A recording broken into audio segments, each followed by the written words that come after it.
So let's go around and quickly do introductions again and then move into the next segment of our agenda. And Andy is reminding me, I have some copies here of the complete background report. So if you wanted a printed copy, I have a few of them, as well as the PDF. So, which I want to just say, I read the whole thing last time on, and I think it's an awesome combination. It was a ton of work, and you did a really great job with that, so thank you. Thanks, Phil. And an airplane seems like the appropriate place to read it. All the lights were out. You should go on the taxiway where you find a plane and sit down. Yeah. Let's quickly do introductions again, because we had a couple people who came in late. I know there was terrible traffic on the east side today. And then we'll go into the next part of our agenda. So Henry Burton, Levee Ready, Columbia. Steve Fancher, City of Gresham. Christian Gaston, Multnomah County.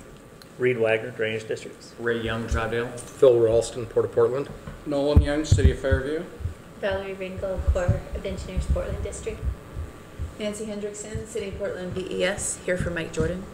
Ken Russ, City of Portland. Andy Catugno, Metro. Carl Hostica, I work with MCDD. Stephanie Halleck, Oregon Solutions, and Julia Babcock, Oregon Solutions. Jules Bailey, Commuter, LRC. Gordon Wilson, FCS Group. And Todd Chase, FCS. Anthony Martin, FCS Group. Scott Shapiro, Downey Brown, Sacramento, acting as facilitator. Joel Stingley, Levee, Columbia. Oliver Land, Levee Ready, Columbia. Emily Sum, MCDD. Brian Eberhardt, MCDD. Jim Nidal, Metro. Derek Ellen Kincaid, I'm on the Levee Ready, Columbia Teams Committee. Kelly Sherbo, MCDD. Great. So the next part of our agenda today is to talk about each of the options that we're considering in turn. And Scott, do you want to run through those three kind of themes to talk about with each option? So my request of Henry was that he prepare a one-pager on each of the 6 options that have come forward today so that you have an easy, convenient way of keeping them clear in your mind. And he'll run through all the 6. If you have questions, let's do those questions, but let's not start debating the pros and cons of them. This is more like groundwork.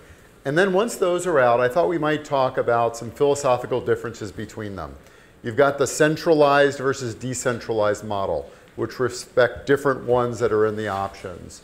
You also have who should be in charge from a political, community, best skill set perspective. You have the city, you have Metro, you have the port, you have a new entity. So I think that's a worthwhile general conversation to have.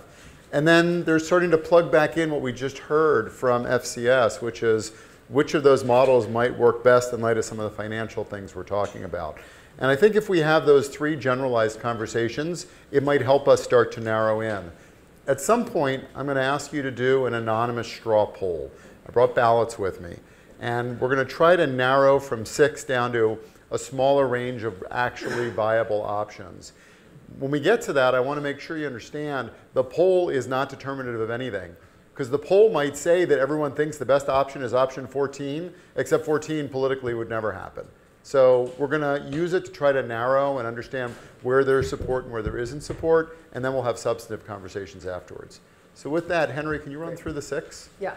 And so you have this microscopic document, which describes in detail who would be doing what under each of the options. And I have, unfortunately, only a couple of them that I printed out larger, but you can circulate those to have a somewhat better chart describing sort of who's doing what under each scenario.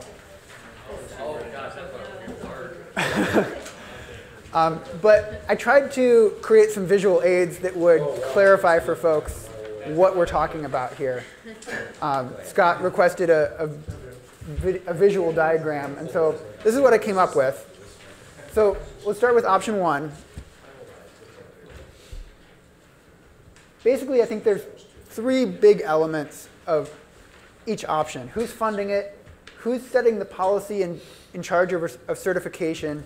Who's doing the implementation, by which I mean managing capital projects, doing the operations, doing the maintenance on the ground.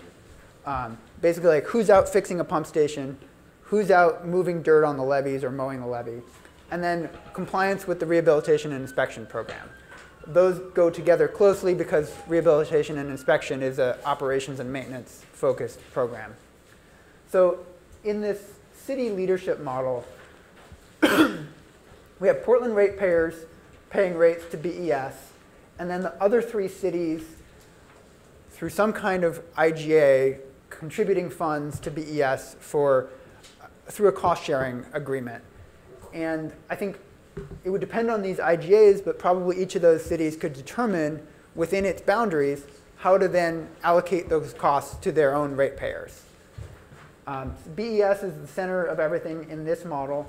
And there would also be some policy IGAs with the other 3 cities, which would say, what service is BES providing? If we're going to be all pooling the costs, there's going to be some agreement about exactly what's expected of BES. And then BES is also the one on the ground doing the mowing and fixing the pumps. Questions about this one? And I think clarification, we talked about it last week. It's not clear that BES, as it exists today in charter, has the legal authority to engage in flood control activities, but the city could create an entity that could do that.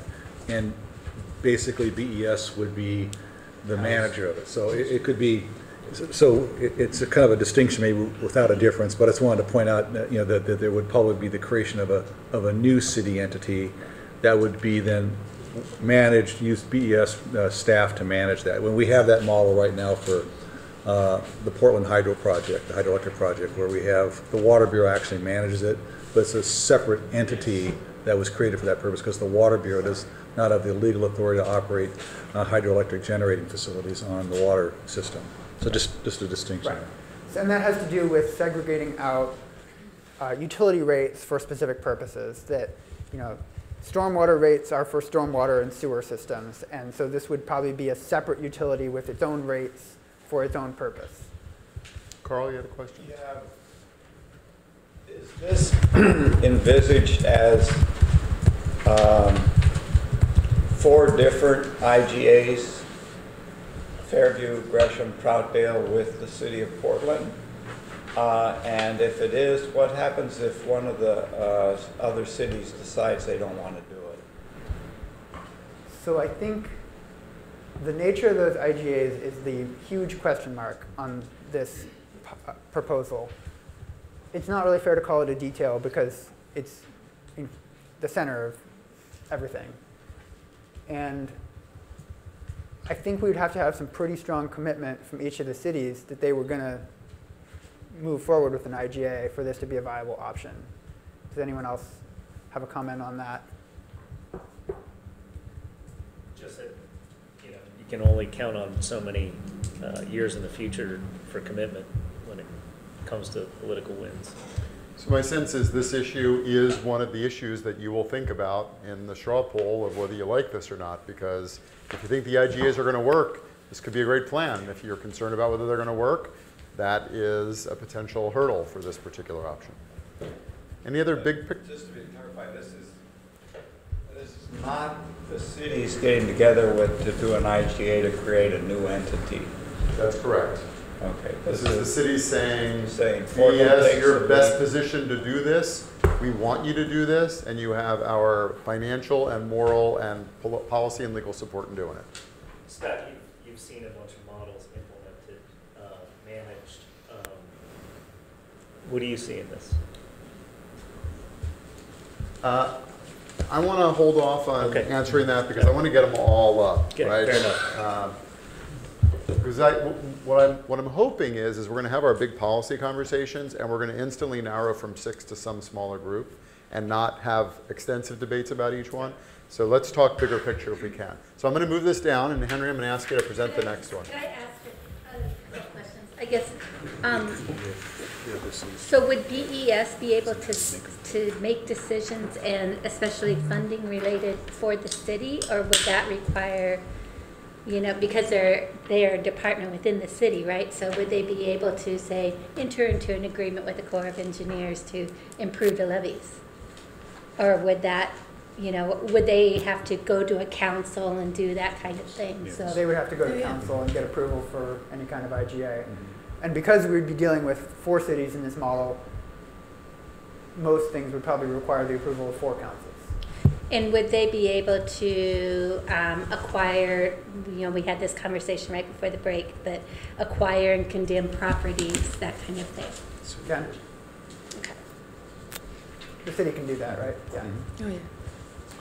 All right, what's our next option, Henry? Gordon? Quick question, clarifying question for you. Is the city-led model intended to be city governance or city management? In this one, I would say both. Yeah, because to Valerie's point, it would be the city that has to make the decisions as a council, as an elected body, and then it would be the entity within BES that would be managing. Sorry.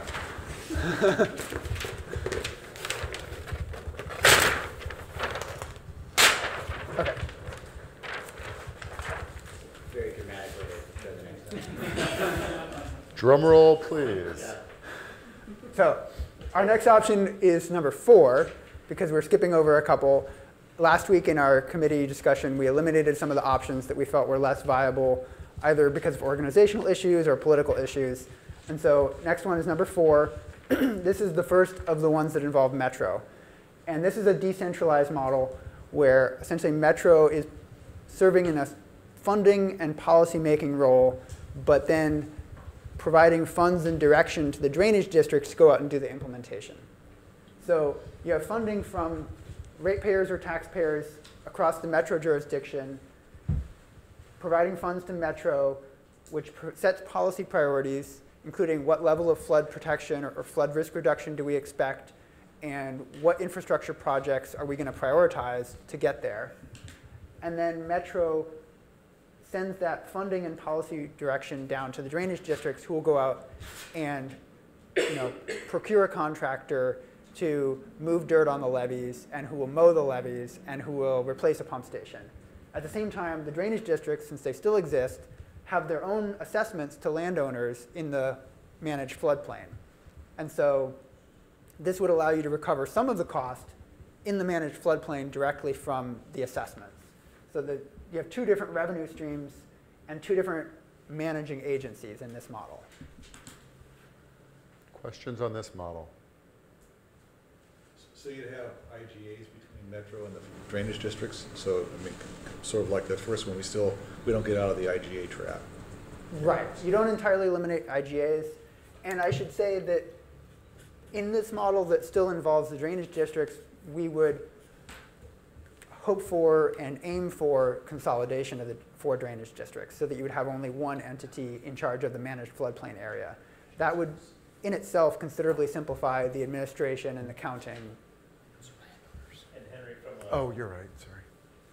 you would shift the sponsorship from the drainage districts to Metro as far as the agreement with the Corps of Engineers, if Metro is the policy and certifying agency. I think, yes. I think you would shift that up to the level of Metro. So, Nolan? If I've done my airport rating, I'd probably know the answer to this, but does Metro have bonding capability? Yeah. So you can issue GO bond? Right. Okay. Thank you. We don't have authority to create a utility district. Okay, thanks.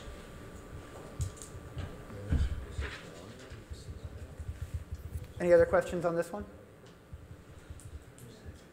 Okay. That's a good question. Henry, on Yes. this, it says that number 2, or option 2, number 4 is in 4. Oh, sorry, the numbering is wrong. I'm looking at this one, the first Metro option. Oh, okay. That's Just the numbering's off. Sorry. You changed that to number 3, just so it's. see option 3 up there. This should say 3? Yeah. I think All that right. there's, I think there's a mismatch though on this chart too. So it's labeled option 4 on this chart. I just. Mine says option 4 too. So I'm going to do option 3/4. Okay. So you can read it. It's just. Don't trust it, yeah, I think. It's just that the charts have gone through a lot of different versions, and so the numbering keeps changing. Yes, and in some you do A and B, and 1 and 2, so probably somewhere we should be consistent. Yeah. Yeah. And on this one, you may have noticed I originally put the IGA up here, and then Steve pointed out it's not between the taxpayers, it's between the entities. So the IGA is actually here. Yeah. All right. So this is the second of the Metro options. Whatever option number you call it, it's the second of the Metro options. It's centralized. So Metro in this model is in charge of everything. And you have funding coming from ratepayers or taxpayers across the Metro area, providing funds to Metro to set policy priorities and make sure that the districts, or make sure that the managed floodplain stays certified and accredited. And then Metro employs an operations crew to go out and mow the levees and fix the pumps. So in this model, you have Metro absorbing the current functions of the 4 drainage districts and probably absorbing their personnel as well. And that's all the functions of the drainage districts.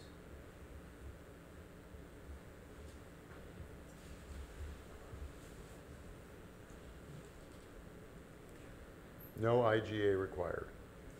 It's all Metro in this world. Even land use stuff, there's not a...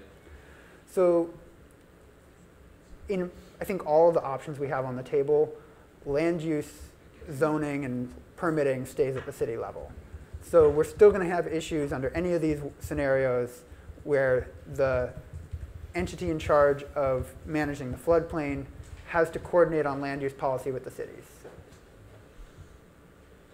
So Henry, if I'm reading this correctly, on the previous Metro option, the only box that said poor was division of responsibilities, and on this one, the box that says poor is political viability. Is that correct? Right. So on this colorful chart, we're talking about options 4 and 5, Metro A and Metro B, and that's correct.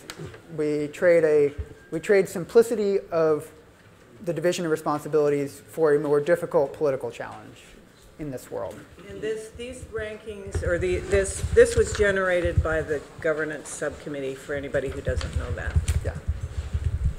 So also when you say Metro ratepayers, does that assume Metro's setting up a utility? Yeah, if it were ratepayers, that would mean Metro setting up a utility. Which they don't have the authority to do. Well, it would require some significant political lift. That is, some of us at Metro believe is not feasible, but it's for you all to decide. Right. And that's why it's rated 4 for under political. Right. I think my understanding was that the Metro charter may allow for it, but it would require approval from MPAC and/or the voters to make it happen. We pursued investigation of creating a special district for some other functions we manage, and came to the conclusion it required legislative action. So that, again, there's lawyers here who can discuss the options more accurately than I can, but I will share that with street. okay.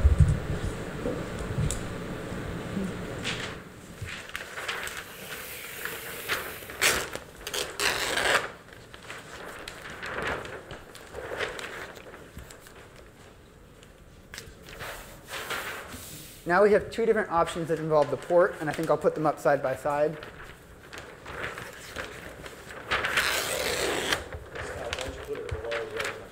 Yeah, I'm going to eventually have them all out, but I'm giving him center stage. All right. So the first option involving the port is a capital funding agency where the port is really just taking responsibility to make sure that there's adequate funds for capital, and then very little else changes from the status quo. You would still have the drainage districts out doing the implementation. Essentially, the port would raise the money and cut a check. And there would be some kind of, there would have to be an IGA, clearly, with that money transfer. There'd be some kind of supervision to make sure that the money was being spent appropriately, but the port would not be deeply involved in the management or implementation. So you have ratepayers if it's a utility model, or taxpayers if it's a taxing model, providing funds to, via the port to the drainage districts. So I should probably add in here sort of passing through the port to the drainage districts, and then also the drainage districts charging assessments to their landowners. The districts are setting the policy priorities, including which capital projects to prioritize, and they're in charge of making sure that the area remains certified for the NFIP, and then the districts employ the operations crew and procure the contractors for capital projects. So this one I think is the most similar to the status quo of the options we have in front of us. This is a centralized model. It's quite similar to what we just discussed with Metro. In this world, the port takes over and absorbs the drainage districts, their functions, and their personnel. So you have, whether it's ratepayers or taxpayers across the port jurisdiction, providing funds to the port, which sets the management priorities and does the work. So what is the port's ability to set up a utility around that? We've explored utility setups for various things, stormwater and others. So there's a legal pathway. It's complicated, but we have some authority to do that. With or without a public vote? We'd have to have public vote, and you also have to define your customers, and you don't actually have a lot of authority. Well, you can attempt to define a boundary, but then you have to allow other potential customers to opt in if they choose. So there's some nuances that are legal, but there's a legal pathway to get there. Henry, talk for a second. I will say that whoever's on the board does not get parking paid for at the airport. That's not part of the package. So Henry, talk for a second about this decentralized model and this decentralized model and why the group that put these together has Metro doing policy and priority certification, but then implementation by the districts. And here, the districts are still doing the policy and priority certification, and that the port doesn't have a role in that. It's simply providing the funding. Right. Was there thinking about the entity that made the difference? Yeah, there was. The logic was that we were trying to play to the strengths of the agencies involved. And the folks on the committee felt that Metro is relatively strong in policymaking for regional scale priorities and land use planning, which is what you need to be able to do for this function. And so this made sense for Metro's strengths. And it didn't make as much sense for the port's strengths because the port doesn't have as many staff doing policy and planning work.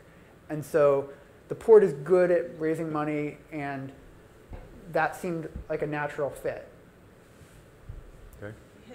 Henry, maybe you answered this. So on the last one on the port, and also the 5 for Metro, is it implicit that for implementation, they would in each case they would subsume the drainage districts and their staff, and everybody would become their implementers? That's implicit. That since the drainage districts are not here, the assumption is that their functions and their current assets and their personnel would all be absorbed into the port or Metro or BES. And on the drainage districts, is that assuming consolidation of the districts? Yeah, and so with these ones that involve the drainage districts, there's a definite desire to move toward consolidation, but that would require the approval of the 4 drainage district boards. So I think there's pretty strong agreement that it would make more sense for this to become one district, not plural. But one of the political hurdles on these options is that you would then have to get the drainage district boards to agree to consolidate. Reed. Henry, one of the dynamics that we deal with in the status quo is that the cities own the flood maps, and somebody else makes decisions about how to implement a flood protection system that has an impact on those flood maps. None of these models address that. Is that correct? Meaning nothing shifts as far as responsibility or accountability. I think that's correct, yeah. And so there are some challenges that we're going to be dealing with no matter what. And it doesn't seem feasible under any of our scenarios to take the land use planning authority away from the cities, and that goes with the flood mapping and participation in the NFIP and the what's it called, community rating system under NFIP.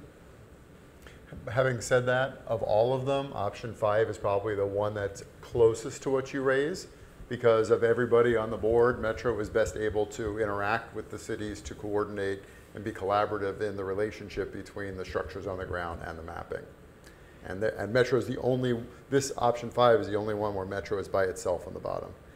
And Metro has some, so where Metro is doing this, in these options, Metro has some tools at its disposal to nudge cities to make land use policy changes. The port doesn't really have those tools to tell cities, you know, this is what we expect you to do in your zoning code. But arguably, since the cities are called out on the first one, couldn't that relationship be explicitly articulated in the IGAs or whatever? And you'd need something new, I guess, for Metro or the port to express that. Right. Right. Since cost effectiveness is one of our criteria, is there any, on implementation, are there any savings by having, say, the port do it all? You know, I don't know how much duplication there is at the implementation level, so if there is any at all. I think that's a hard question for me to answer at this point. I think there's probably some savings involved in having, you know, one agency doing it all because of the time and effort that's involved in interagency coordination. Levee Ready Columbia currently, it really exists because of the need for interagency coordination. And so we have several full-time personnel doing just that. And so there would be some savings in staff time. And it goes also to things like accounting and billing. You know, the drainage districts currently spend a huge amount of time tracking exactly what hours staff spend on what job so that it can be tracked to one of the 4 districts, which from my perspective is pure waste. And so you would eliminate some of that. It probably is not a dramatic change in the scope of the costs we're talking about. You're not going to eliminate the need to spend $7 million on a pump station at some point, right? And so, you know, even a full-time person working for a couple of years is only, you know, $200,000 or $300,000, and you're talking about a $7 million pump station. But I would just add that I don't think any of these models is a cost savings from the status quo, which doesn't address the long-term capital issues. So, Well, one of the interesting things is when you go out and you try to convince people to fund a project like this, people don't seem to shudder at the idea of spending $140 million on capital improvements, but they hate the fact that there's $700,000 of ongoing administrative costs for the next 30 years.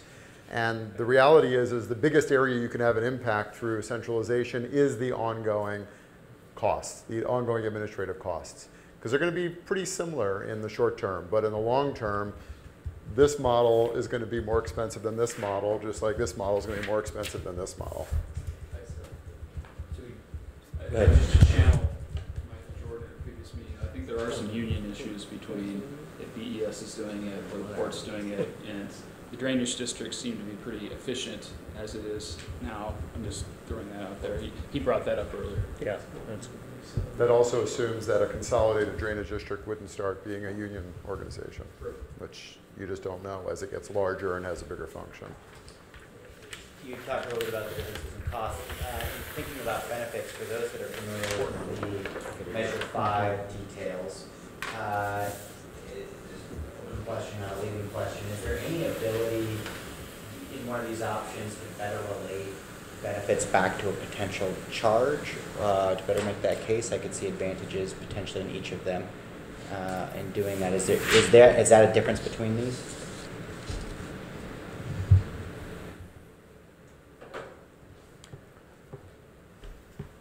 I think that's a good question for the committee to debate. And maybe you should pause on that and do the 6th and then come Yeah. back to it, because in some ways the 6th might answer that question easiest.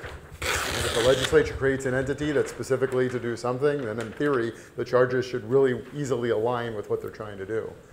Well, but to sell it to any whatever is picked and to sell it to whomever it has to be sold to, the message is either got to be about benefits in cost reduction or long-term improvement, or otherwise why do anything? Yeah, and I'm not talking about political selling, I'm just talking about from a technical perspective under Measure 5. I think we can have the political conversation about how we best frame it, but technically, is there any difference between them? I'm not sure. Well, why don't you run through 6 quickly, and then we'll come back to that question. Okay. The last option involves creating a new agency dedicated to flood risk reduction for the metro area, or specifically focused on the Columbia Corridor. I think one of the asterisks here is whether that mission subsequently expands to take in other flood-prone areas of the metro area. So we're talking about a whole new agency that would be created by the legislature for this purpose. It would be a single-purpose agency, and presumably it would have a jurisdiction at least as large as Multnomah County. That's really the purpose we're driving at here. In my mind, I see it as having a jurisdiction similar to Metro because it would be aimed at serving the metro region, the metropolitan area. But that would depend, again, on the legislature, which would have to pass a statute to make this possible. So you have an agency that would be created by the legislature with explicit authority to operate as a utility. It would charge rates and perhaps a general obligation bond to consumers across the metro region. The new agency would be setting the policy priorities, and it would be charged explicitly with making sure that this area remains certified and accredited in the NFIP. And then it would employ the operations crew that would go out and fix the pump stations and mow the levees. And again, this would absorb the drainage districts with their personnel and their assets. Henry, I assume this would allow communities to opt into this solution? Yeah, and not the legislature just creating it. As we've talked about it in the committee, the consensus has been that we would want the legislature to pass an enabling statute that sort of creates the legislative template for this type of agency and then allows communities to make it real, whether it's and there would be some kind of public vote or IGA or council vote required to make it real, and that's a question mark. Do we then have to go to the public to opt in to what the legislature has enabled? So let's come back to Jules' question. I'm going to put these 3 gentlemen on the spot. Any impressions as you look at this to Jules' question, which is technically is 1 or 2 or 3 options easier or better for doing what we're talking about? Or are there 1 or 2 or 3 that are harder for doing what we're talking about? Or from a technical perspective, you can do the analysis and then it's plugging it into the entity no matter who it is? The thought that occurred to me is that the level at which the governance occurs doesn't affect very much. The funding structure is an independent decision from that. Going to the legislature, if the legislature were to approve something, that can create new funding tools. You could have a dedicated tax that is, applies to the broader area explicitly to capture the economic benefits. If you're willing to go to the legislature and they agree, then you can address some things that we haven't even covered. But that's a separate, that whether it's Port or Metro or the city doesn't change it. Okay. Do you guys see anything? I think only option 1 might limit the ability to create that regional economic benefit charge. The other ones, I think you have the flexibility to somehow. Which one might, prevent it or allow it? One would be the most difficult to implement the regional one. One. The other ones, I think you have the flexibility to structure it in some regional fashion. One's the but the others. So I've taken the liberty up here on the board of writing a few binary decisions. Single purpose versus multi-purpose. Centralized versus decentralized. Who and money. And if we look at these up here, I want to thank Henry for arranging for an amazing selection of markers this time. Many of you will recall we ran into color problems last time, and we are well beyond that this time. So if we start down here, I think this is a centralized. Everyone agree this is centralized? Scott, before we Yeah. do that, can Please. I'd like to make an observation, ask a question, and then make a contingent observation based on the response to that. Just to take a couple of variables off the board because they're in the back of my mind. One, I guess the observation is when you look across political viability on all of these, they're either fair or poor on this, and I think the distinction between fair and poor is probably marginal at best. Recategorize them all as fair to Midland? They're all fair to Midland or worse. But so I would actually, for right now, I just remove that from our thinking, from our discussion. I think they're all hard. And we can argue about what degree of hard they all are from our perspectives, but they're all hard. And then the other. Well, let me just add to that. There is a difference between political difficulty initially versus political difficulty persistently. And the option, the first one, the city-led one, I can predict 20 years from now, you'll be arguing and arguing and arguing. Sure. If you actually can go through the heavy lift of going to the legislature, that can be a really tough sell at first, but then it can simplify things in the future. So there's a difference in the time frame. And legislature going there sucks in its own way. So Right. Yeah. Well, and Jules, to build on your point. So then the question is, so one, that had been an issue in the back of my head as I'm thinking about these, but I want to try to set that aside for the moment. The question is, for people that are representing one of the jurisdictions that is listed up there, does anybody want this? Well, I think I was gonna. Well, hold on. Like, seriously, does anybody want to make the case that their jurisdiction gets this? Okay, that's what I thought. So let's pull that off. Ken was gonna say something. I don't know that we don't want it, but I think it's the question of what the alternative would be, because some of these other ones we may not want as a city. I mean, we are one of the biggest entities, obviously, the most affected with the property owners, our own facilities and things like that. So we clearly have an interest in what this outcome might look like. I mean, I think one of the concerns that we have is some other government coming in and telling us what we're going to do. I mean, there's a long history about trying to sort out which government does what in this region. We kind of got an agreement 20 years ago or so, and it's got a little bit muddier now, but I think there's a reluctance to let another government come in and do what we could do ourselves. And so I would say that we're not looking for this, but it may be that that's a better outcome than the alternative. So when we speak for the city, if you ask me who the city is, I can't really tell you who that is. So I can only represent what I think the city may say. But those are the concerns that I hear, and I think if you were to pose that question, we would be in a self-defense mode. Is that what would the alternative be, and is that better than us doing it? Because that's where we're at. And would the first one be a plus or a minus? Yes. The first would be a plus or a minus for the city?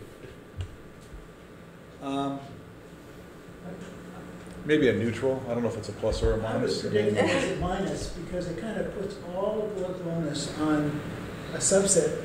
But I think we're going to get it no matter what. I mean, I think no matter what happens, we're going to get that blowback, and our council go, well, we don't have a say in this directly, or our citizens don't have. Some of these options don't have very good governance reporting in terms of transparency with the voters. I mean, the port option is probably the weakest in terms of direct input to an elected official that someone can go to.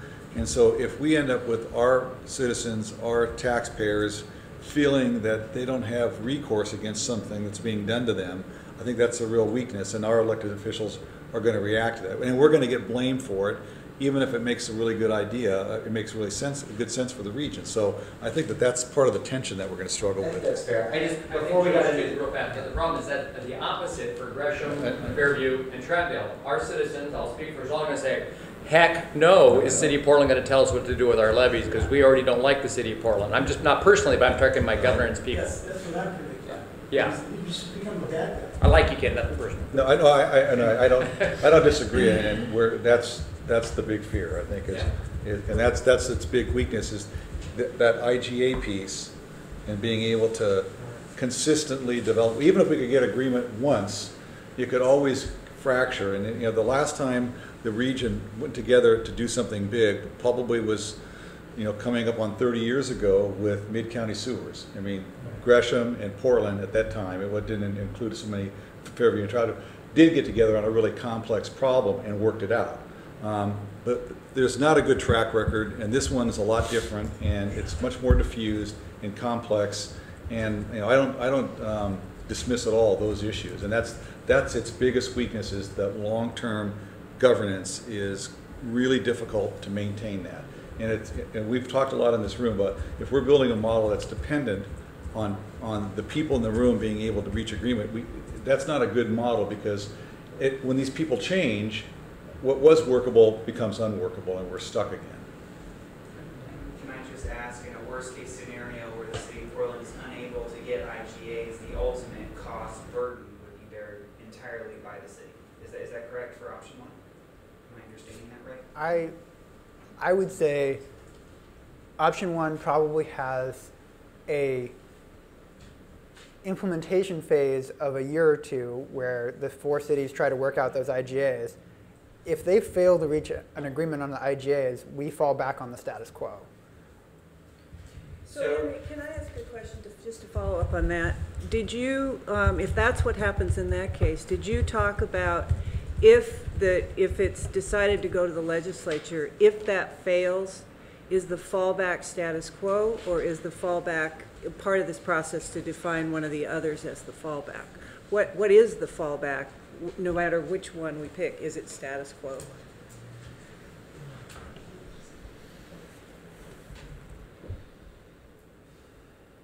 Yeah, in some sense, the status quo is always the fallback. But perhaps one of the objectives for this group is to create a plan B that is not the status quo. So you might have plan A could be the new agency, plan B could be one of the others, and plan C would be the status quo. That's essentially. The status quo assumes continued accreditation. Right. If you don't have continuous accreditation, everybody's underwater, literally. And so that somebody has to do something. And Carl, I think that's the point, is that the status quo doesn't guarantee that, and we're going to be in this position where it's untenable from the city of Portland's point of view to let that happen and have all the property owners not be able to use the land and all the issues associated with it. That's not an acceptable outcome to allow that to happen. So that, you know, if we aren't able to get to the promised land, whichever one of these happen to be, you know, almost, you know, for us, option one becomes something we have to do to make sure that the thing happens, because the status quo won't work. It sounds like the setup where status quo is the equilibrium position, a classic prisoner dilemma setup. I mean, it's going to be tough. Well, there's another dynamic too, which is if you pick up plan A and you pick up plan B, and Henry doesn't really care about plan A and he loves plan B, he's not going to advocate really hard for plan A. And plan B, by definition, is going to be a fallback where some people like Portland may lose and some people like the other cities may win, or vice versa. So there are times when you don't want a plan B. When you want it to be binary, we succeed or we fail. And if we fail, then we come back and we say, okay, what's the next option? So as you think about whether you want a plan B, recognize that plan B can actually splinter the group and not have full support for plan A. And Levee Ready's only funded for 2 more years, guys, so. Willing to conquer should burn the ships. Got it. And I'll just say that I know that for Mike Jordan, option one is definitely on the table. That's low. It is. Yeah. So, because if you go back to the status quo, like Ken said, that's kind of the default for us to protect the people in the city of Portland. Your vested interest is so significant that you can't let us fail. There you go. Scott, maybe we should add another variable to the board, which is duration of implementation on these, because they definitely vary in how long it would take to get there. With option one perhaps being the Yeah, it may actually be linear across. Option 1 may be the simplest, and option 10 is the hardest or the longest in terms of time. You're going to be talking about a couple of legislative sessions and then perhaps a public vote afterwards.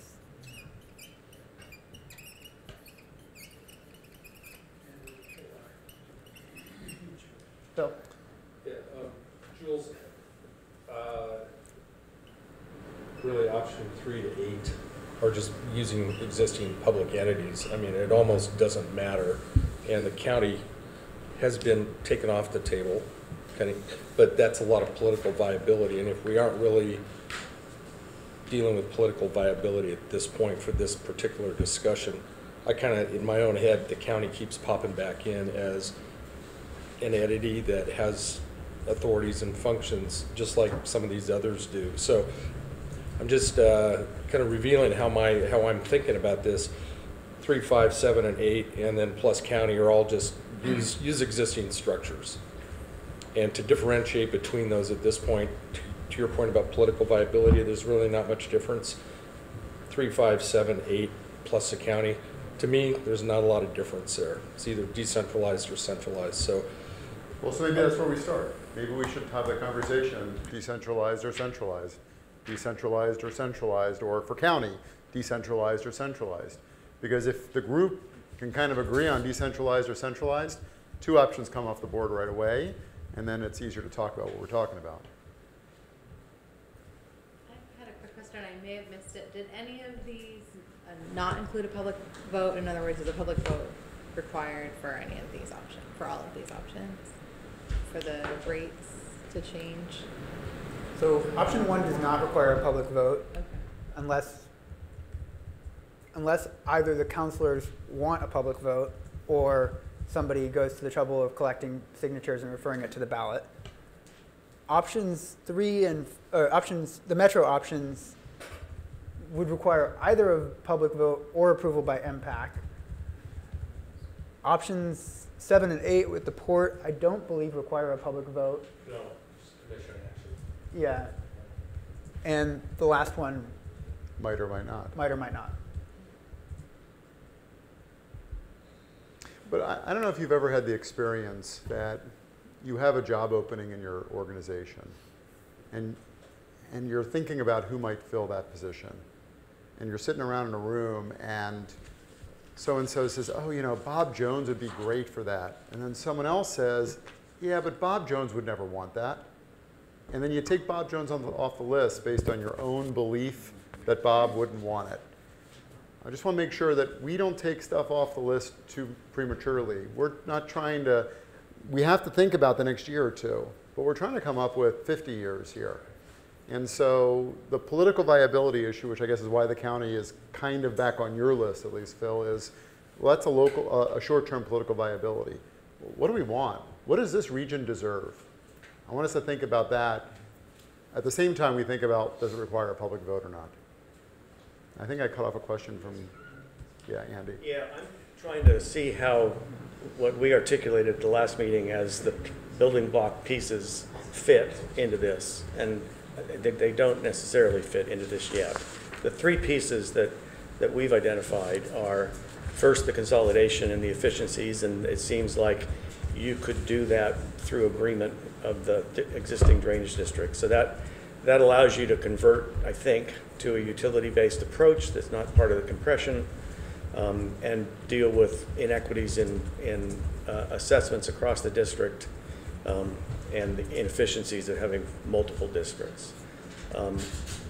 The second one I don't see here, and I'm where Phil is on the county question, I think, and that is, how do you assess the broader watershed, Tier 2?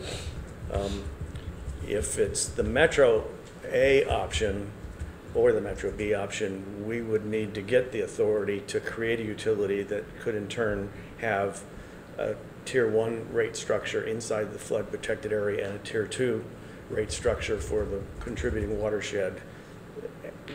We don't have that authority, so that would either take a vote to amend our charter to create that authority or a legislative act to give us that authority.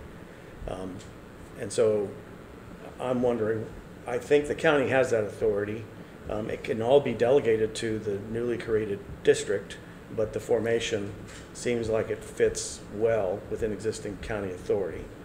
And then the third piece is the regional contribution and what's the terms and basis for a regional contribution. We think that trying to sell the economic consequences of the entire district, which is essentially the model you've created, is a stretch. That PDX is a really strong sell, and trying to argue that we need to protect PDX, and the way to do that is to have a regional contribution to protect the entire 4-district area, and Washington County and Clackamas County should pay to not disrupt their FedEx packages for a week, or not disrupt their grocery store deliveries from some of the warehouses for a week. I mean, that's a pretty hard stretch, whereas the PDX connection is a very direct, very defensible stretch. So I think you could do that regional contribution focused on PDX through the Metro option or through the Port option. The Port obviously is better connected to PDX than Metro, but either mechanism, it seems to me, could do that. And then the third piece, because of the complication of trying to do that in a utility, is probably GO, either for Metro or for the Port, and a GO always requires a vote. So did you want to? Yeah, I think Jules did a good job of setting up the political stakes, and I think if folks want to dismiss the political viability for a second, that's helpful. With the county, I'll just add some things that often fall off the consideration. This analysis actually highlights it. So, you know, the unincorporated area in Multnomah County doesn't pull in significant revenue, and so if the question is who pays and how do we expand the tax base, extending beyond the cities doesn't actually squeeze, to use a legislative term, the juice may not be worth the squeeze there. If you're going to have to set up a new billing system for what looks like maybe $500,000 under some of the analysis annually. So the other question about the sort of a different rate structure beneath, you know, within the county and taxing or applying a utility rate for a sub-district within Multnomah County, that would require some legal analysis on our part, so we don't know about that. But I think if, Scott, your point may be right, that if folks want to focus on the centralized, decentralized, and sort of figuring out who needs to pay, you know, Jules, I think you're sort of laying that out. You know, the city, and Ken made it clear that, you know, the city of Portland has, what's your percentage of the acreage total in the levee protected, you know, 80, is it 80%, right? I mean, so this is an issue of great concern to the city of Portland. When we start looking at the broader tax bases, we're trying to capture a broader area that we can apply some sort of tax rate, potentially to lower the tax rate, right, to get more buy-in. So you kind of skip, in my mind, you skip financially between, you know, all the cities, and you can see it in the analysis, right? The financial analysis shows you have a big jump in financial capacity between the existing drainage districts and the incorporated city boundaries. And then you have a small, basically insignificant jump to Multnomah County. Then you have another small bump up as you capture other incorporated areas in the region. And so I think that's been where, you know, we've kind of framed the financial analysis at the previous tables, but I do like your point, Jules, about like set aside the political viability for a second. And I think that technical analysis is helpful, and I'm not saying we shouldn't consider political viability. I absolutely should. I think we absolutely should consider it. But just in terms of sequencing, I'd like to put those elephants in the corner for a second and ask them to stay there while we do the technical scan, and then get through that, see if anything else falls off, and then address them. We know a lot about elephants. What was that? We know a lot about elephants. Yeah. This is true. Well, anytime we start talking about who, everybody that speaks has a vested interest. When we talk about centralized versus decentralized, there aren't as many vested interests. Except the guy from California. You're not a vested. I think Nolan has a question. Yeah. When we talk about general obligation bond and the area that it would affect, the Port District and Metro, how do your boundaries compare? Is one larger than the other? Yeah, we're fundamentally the UGB, and they're fundamentally the Tri-County region. Three-county boundary. Okay, thanks. That answers my question. The port is much bigger in terms of gross acreage, but not that much bigger in terms of real market value or assessed value because it's all rural. Oh, great. So is everyone comfortable having a centralized, decentralized conversation for a second? Okay. So unless you are here representing Multnomah County Drainage District interests, you might be the only vested people in the room. Someone want to throw out a premise on whether models 3 and 7 are better, or whether models 5 and 8 are better, or the equivalents for the counties? Yeah? I lean towards the decentralized 3 and 7. I think there's some real value in keeping the current organization doing the operation, and I really think the big problem is the capital, not the operation, and there's ways to handle the operating costs. If the drainage district wants to turn their assessments into a utility because it works better for them within their boundaries, I don't know if they have the authority, but they've got options to work on that. I think by allowing a general obligation bond to handle the capital, then it brings in the regional aspect, and we don't have to worry about all those utility problems by trying to form a utility either in the port area or the metro area. The one exception to that is the city area. It'd be easy for them to form a utility, but I think we'll have the challenge with the 4 cities coming on board in that. And I'd anticipate that you'd lose the Sandy Drainage District. Ray, where are you? You already lost it. For Ray, I'll say that you'd probably lose the Sandy Drainage District. So I say I think the decentralized approach is the best approach. And does that include each drainage district also staying decentralized? They don't consolidate at all? I would say that could be worked out. We'd have to, once we've got that model, we can take and work on that with the individual districts, because then their discussion is related around operations versus capital costs, and it's a different conversation if you're just talking capital, just operational costs versus capital costs. Yeah. And I do think that taking capital costs out of the equation would make the consolidation conversation quite a bit easier. I don't think there are dramatic differences in operations costs, whether you're mowing a levee in Pen 1 or SDIC, but there are some pretty important differences in capital costs. Can I ask a clarification on decentralization? So in all decentralization models, are we assuming general obligation bonds as the sort of deus ex machina of public financing? It kind of sounds that way at the moment. There'd have to be a mechanism. Somebody would have to be able to sponsor it. So I mean, if you're not assuming revenue bonds, if you're assuming geo bonds, you're. There has to be somebody who cares about it, who is a general obligation issuer. So then I think you've got to throw in the question of, are you assuming that voters are going to approve these on a serial basis, and does that go to your point about making it easier to consolidate? Let me give you an example. There's a sewerage agency called Levee. It serves 3 different cities near Olympia, Washington. Well, technically it's a nonprofit. Technically those bonds are City of Olympia bonds.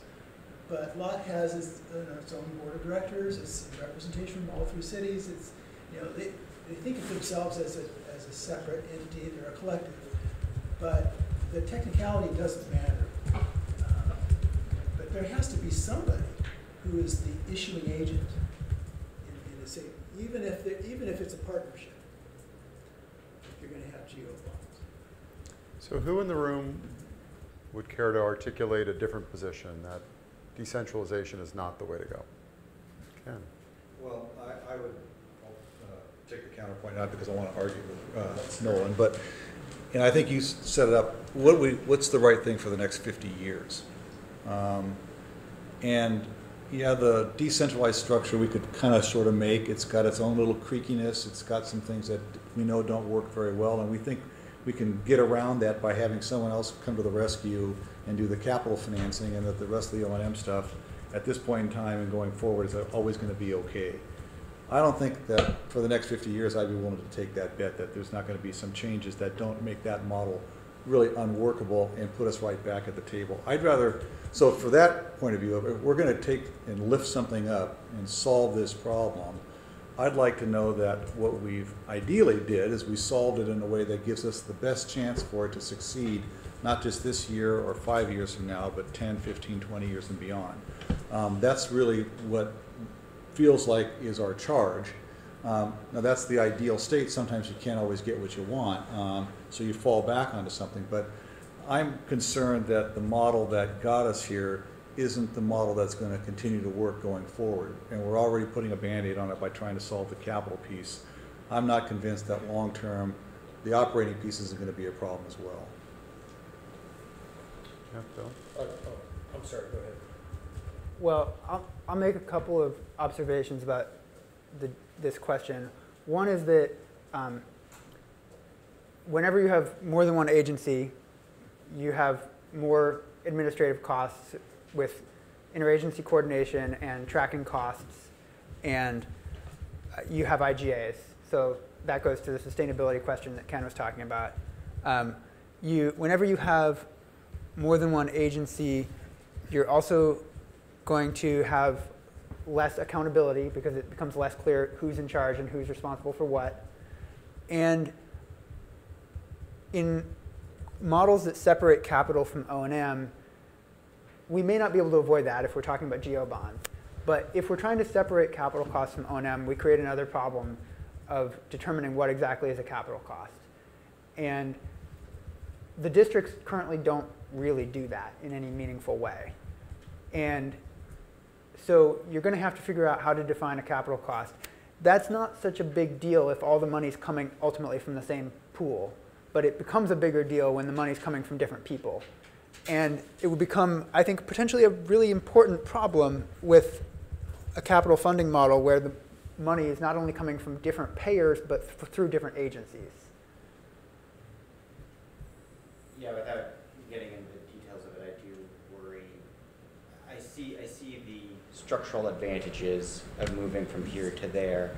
I worry about the gamesmanship that it opens up a little bit. My only experience with that sort of model, to make an odd analogy, is in Multnomah County, in some ways, is the purse strings holder, while the sheriff's office is an independent entity.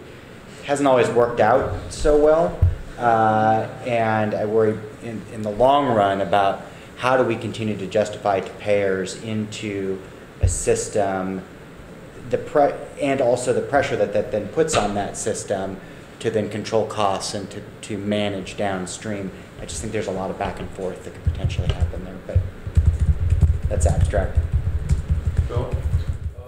Strong supporter of centralized for all these same reasons, plus from a customer public point of view, if we want to have credibility in a sort of a single brand that people have confidence in, I think having a centralized structure without all the incidental politics and mechanisms that sort of distract from the central mission, I think just bodes well for a centralized model.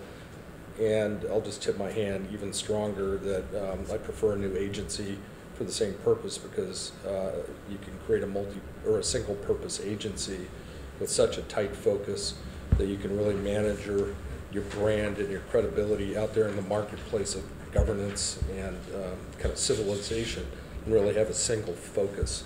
So that's where my thinking is going.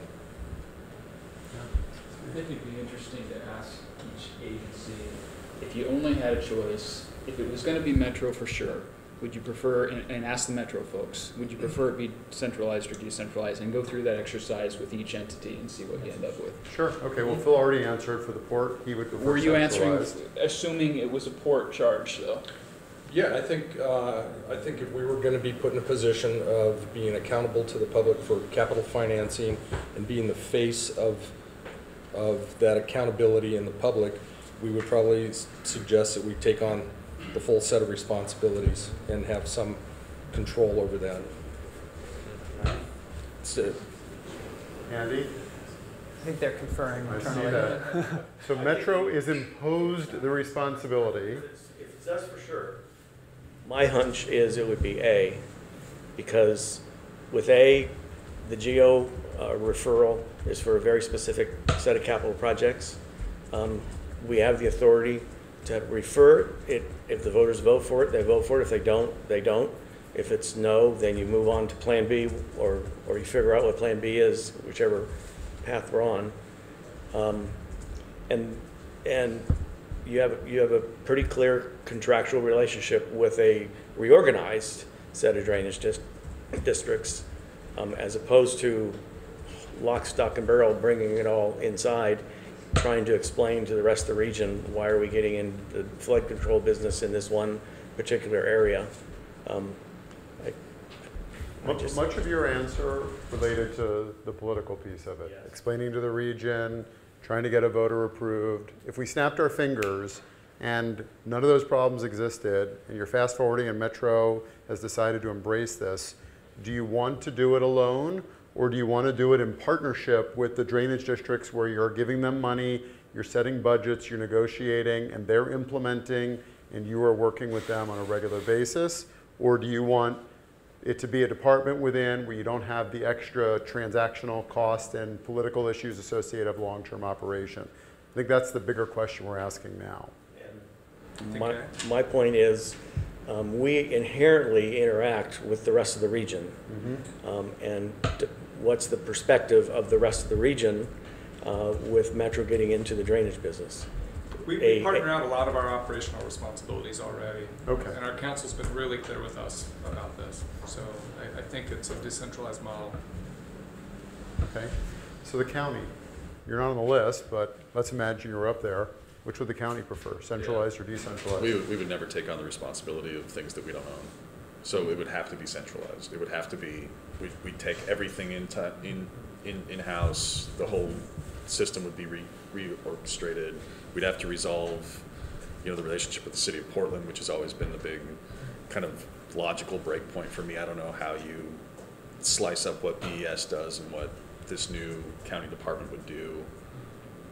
I don't know what the negotiation between the cities would be, what portion of stormwater responsibility makes sense located at the local city level versus at this new county department level. But I think without having some kind of control over those inputs, it just doesn't make any financial sense for the county to take on any kind of accreditation role.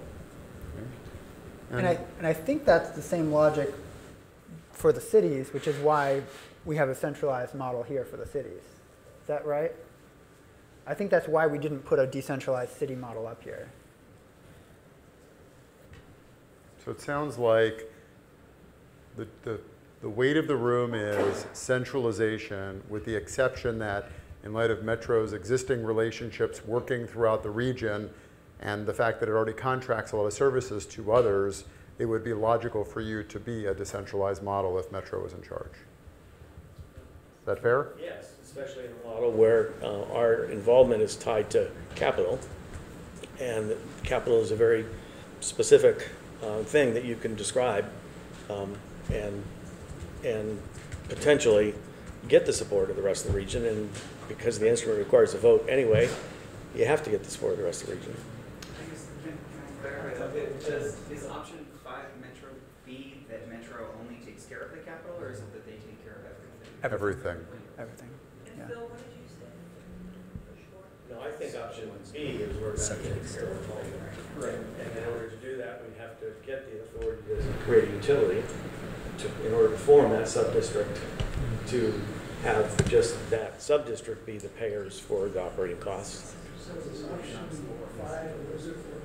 No, I'm saying option 5 is preferred for the metro. Oh, I was hearing you say the opposite. Oh, sorry. You said option 3. Wait a minute. Option 5 is. Sorry, no, option 3-4 is the preferred for metro. Okay. With the metro box being a capital box. Right. Scott? Yeah. I think this relates to the centralization, decentralization question. A lot of the agencies in California separate operations and O&M, or sorry, capital and O&M into different funding streams and different responsibilities, right? Mm-hmm. In your experience, how well does it work? It's really inefficient. We do it for political reasons. We have I'm general counsel for Sutter Butte Flood Control Agency, which is an IGA created by 4 cities, 2 levee districts, and 2 counties. We have a 13-member board. We meet monthly. We raise money and we do the capital improvements, and the operation and maintenance districts are still out there doing it. And one of the requirements for our state grant that we got to do the capital work was that we would put in place an assured O&M program going forward with adequate dollars being raised across the right beneficiaries and actually making sure the system is maintained going forward. So it's a requirement on us, but we don't control O&M or raise money for O&M. So we have these ridiculous things like, okay, we have our consultant do the analysis these gentlemen do on how it should be funded. Then we go and meet with a representative of the levee maintaining agencies. We can't meet with all of them because we have public meeting requirements, right? So they can't all be in a room together. So we meet with one of each and we say, okay, are you up for this? Well, I am, but my fellow board member isn't, and you can't go lobby them because then we have a violation of the Public Meeting Act. So how do we get around it? Okay, well, why don't you take the memo you drafted and pretend that we asked you for the memo, and then go to your board meeting and say they asked us for this is what we did, and then get your board members to lobby our board members. I mean, it's ridiculous.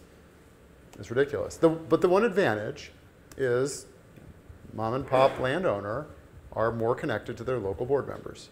Now, maybe that's not the case for your districts, but in ours, these tend to be farmers usually, and these are a lot of farm areas, and so they kind of trust the local board members for that reason, but it's inefficient.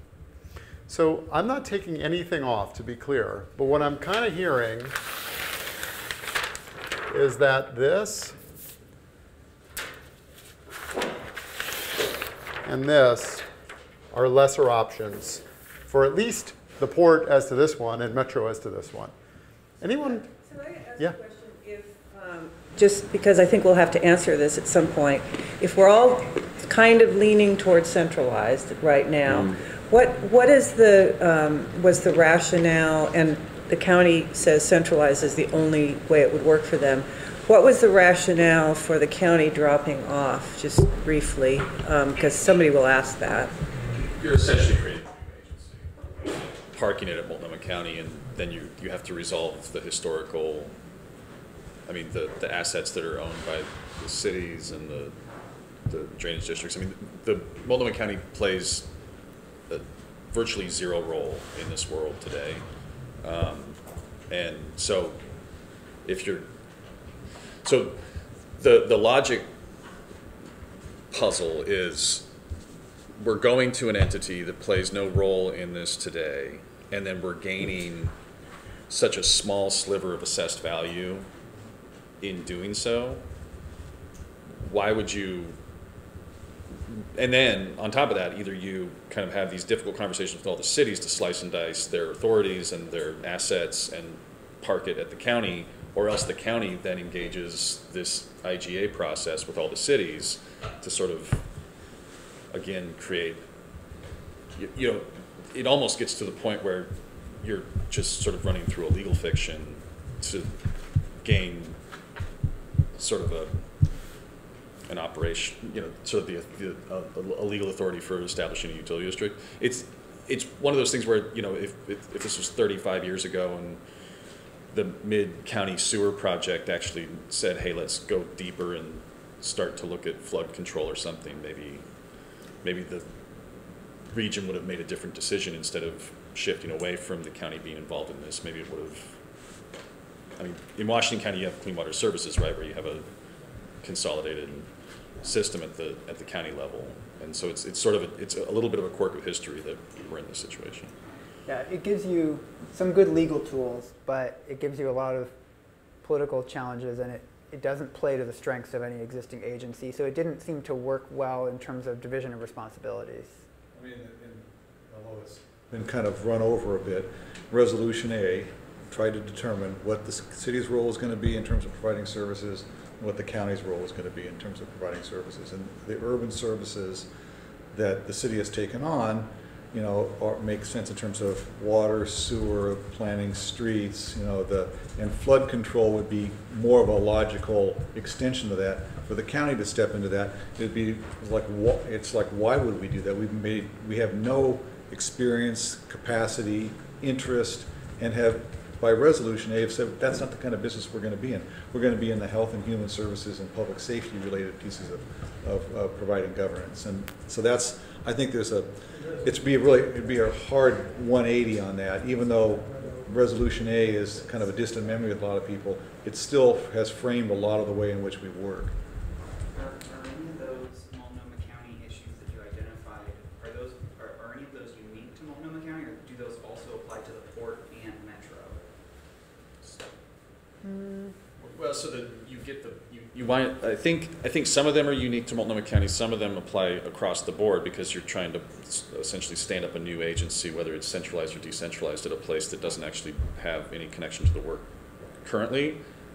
However, if you go with the broader tax base, then you get into the who pays question, and you have a strong benefit there by gaining a real revenue expansion beyond the status quo, or beyond the cities themselves engaging in the work. Not to be I think part of the answer to your question of how to explain this, if we talk about Multnomah County, and I don't have a dog in the fight, I don't care where we end up on this, other than something that works, is when I was at the county, people would always ask me what the county does, and it was pretty easy to say, city does everything you can touch, county does people. And people just sort of get it that way. The county is a big human service organization. It really doesn't do anything else. And it has ancillary functions that it has to tack on that are bolted to it, and there's some great people doing that work, but it is such a minor, fractional, tiny part of what the county does. So is part of the argument that the group has decided to go utility-based rather than property tax as well? I mean, that's where you get your revenues. Well, for the person who, I don't remember who it was, but someone asked the question, do the limitations from Multnomah County apply to the port and the metro as well? And from my outsider perspective, not understanding the issues at the same depth as some of you, it seems like there's a spectrum, and you've got, you know, well-aligned and least aligned, and somewhere over here is metro, which has some advantages for alignment, and over here is the port, which has some advantages, and over here is Multnomah County, and they're not so far apart, but at some point, if you're trying to knock options off, you're knocking them off the end. And frankly, the port might have gotten knocked off, except there's some convenience issues about the port, right? It's got great geographic scope, and it doesn't require a lot of votes, and there's a whole bunch of reasons it's still on, even though it may not be so well aligned with what you're trying to achieve. And they're all bad options. Yeah. Every single one is a bad option, but they're probably better than the status quo. And so picking the least bad option is probably the goal. Although I personally don't think this is a bad option, I just think it's a hard option. I think that is a dangerous I'm just going to put my cards on the table. I think that's a siren song for us to put our hopes and dreams into this vessel that may or may not work out. I think that's a really dangerous option. That's beautifully said. Okay, we're going to pause for a second. Okay, one last question. Go ahead. What I was hearing, and that is each of the existing agencies are hesitant to stretch too far beyond their current expertise. I heard Metro wants to stick with planning because Metro does planning. Multnomah County does human services. They don't want to go into this at all. I think all of the agencies are cautious about. Yeah. So, okay, last two, and then I want to do a straw poll. Metro has an interest in this area that's different from managing it, and that's having designated it as a regionally significant industrial area. If it goes underwater, Metro has a huge problem trying to find another place to locate all of that economic activity. Even if it doesn't go underwater, but just loses certification. Yeah, even if it loses certification. Andy, you want to Well, say one last I'm thing? puzzled why the county thinks that the only way you would do it, if it was you, is all in. Because the simplest thing, it seems to me, for the county to do is form a utility district, and as a result, pick up the flood protected area and the watershed in that utility district with the tiered rate structure, but hand all the headaches over to a transitioned MCDD into that utility district that has the full responsibility of doing all the things you're talking about, and not force you into getting into the business. So that gets to my point about taking on the responsibility of certification. At some point, you get into a realm where if you've got a utility district, you've got to be engaged in the certification somehow, right? And with that comes a financial responsibility, and the county, it's sort of to Jules's point about the sheriff. The county we wouldn't have any land use authority over the incorporated area. We don't have any existing staff or expertise in analyzing this stuff. I mean, it would be new, and why would we take one piece and not the other pieces, I guess, from a financial standpoint? I didn't imagine the FEMA certification responsibility changing from the existing cities in any of these options. You had the RIP compliance, which is the levee itself, certification compliance with Corps of Engineers going to this agency, but you're not going to move the permitting out of the city of Portland for new development, and therefore the obligation to FEMA to demonstrate that it's in a viable non-floodplain area. So then what long-term leverage does Multnomah County have if we're establishing a utility district and we don't have any authority over the area that we're providing? What you be establishing the utility district to do is to deal with the levees and the pumps and keep the system running. What if this, so it takes you down the rabbit hole from the county's perspective so then we are maintaining the safety and flood protection of an area that we don't certify zoning for, we don't regulate the water inflow, we don't regulate any aspect of it, and so we're creating flood risk and protecting the levee, but not necessarily protecting any other part, not necessarily touching any other part of the system. Let's pause there. I don't want to spend too much time on options that we've already dismissed, because, I mean, we have to go down, not up, in terms of the number of options. Well, let's do a straw poll. I have ballots here, and all 6 items are on there. And what I'm going to ask you to do is, for your favorite, I'm going to ask you to give it a 5. For your middle, I'm going to ask you to give it a 3. And for your plan C, I'm going to ask you to give it a 1. I'm going to ask you to put 0 points next to 3 of them. Okay? This is just to try to get a sense of, are there a whole bunch that don't get a lot of points and we can just take them down and stop talking about them? The issue of which the favorites are is going to have a lot more discussion. We've got the whole issue that Jules raised about this may be the panacea, but is it a panacea that distracts you for 3 years and you never get anywhere, right? So I'm going to pass these around. You vote if you think you should be voting. You don't vote if you think you shouldn't be voting, because I'm not really clear in a collaborative process like this that I can impose who gets to vote and who doesn't. There's enough ballots for everybody. If everyone thinks they should vote, if you think you shouldn't be, don't. And just pick one, right? Just pick one. No. 5 points for your first 5 choice. points for first choice, 3 points for second choice, 1 point for third choice. And then the rest are zeros. And the rest are zeros. And then you will hand them in, and you won't put your name on them, and we will tally, and during that time you will get more coffee and pastries and visit the bathroom, and then we will start again in 5 or so minutes, okay? Yes? Related to this exercise. Yes. Something Henry just said. He said we've dismissed other options. And I don't think that we have the ability to dismiss all other options. I think boards that have decision-making authority can reintroduce options and can understand why we deprioritize things. But none of these things mean it's forever off the table.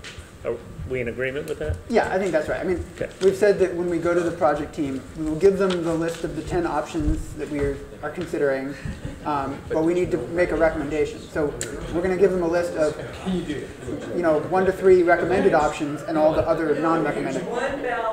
Oh, come on. He sits on 3 boards, So we'll he should give get them, something for that. we'll give them recommended options and non-recommended options. And there's no write-in options, right? There's no write-in options You for this can't write in another exercise. option. Reed's district. Okay, But and Stephanie did bring up an important point in the discussion of, and I agree, we need to go down, not up.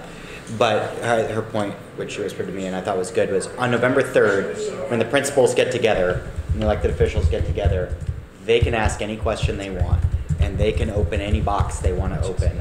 And so we just have to be prepared to be able to tell them why certain options are on the table. And why, I mean, explaining the ones that came off is going to be just as important or more important than why we're left with what we're left with, which is why I was pushing so hard on Multnomah County. so if anybody along the back wants a ballot, I think they're all sitting over with Valerie. Please vote 3 for first choice, 5 for first choice, 3 for second choice, and 1 for third choice, and then hand them in up here and we will tally. Can we call